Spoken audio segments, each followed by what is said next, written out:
So, Michael, maybe let's, for all the people who are not kind of well-versed or into all the nitty-gritty of what's happening at COP, can you just give us a little idea, let's set the scene maybe of what's the primary focus of this COP and just give us an overview for us at the very beginning here.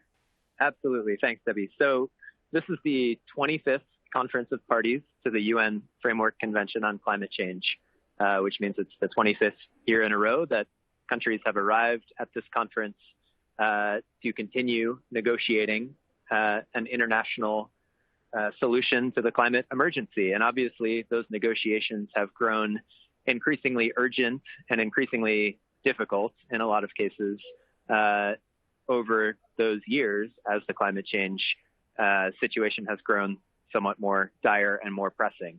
And I think that's been reflected here. The protests that we've seen around the world have now been brought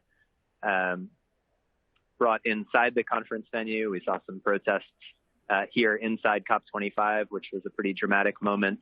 And I think, the big picture here is that you still have close to 200 countries trying to come up with a framework that will deliver climate action that can achieve the goals of the Paris Agreement, which is to keep climate change below 2 degrees Celsius. And while that sounds like a very broad and high-level goal, the details of that agreement are incredibly complicated, technical, and complex.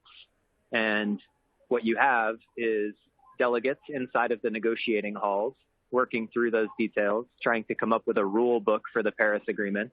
And then outside of the negotiating halls, you have the entire array of institutions and organizations that you can imagine who are somehow involved in climate action, at least the ones who are able to afford to come to Madrid, thinking through their own relationship to this process and what they can contribute to a global movement to address climate change. So there's sort of, I would say, 2 main aspects to this. One is the ongoing negotiations, which we can talk about in terms of what some of the big issues there have been.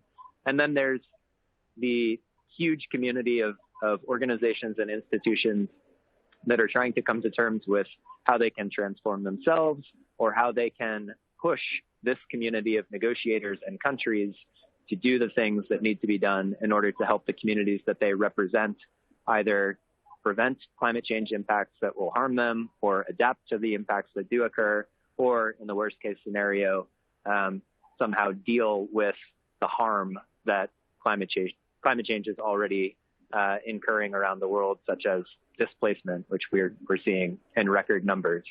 So that's sort of the broad picture. There are tens of thousands of people here. It's a massive conference, as it is every year. This particular COP, I would say, is being described as sort of a bridging COP between the conference last year, which was about constructing this rule book for the Paris Agreement, and 2020, which is the year when the Paris Agreement really enters into implementation.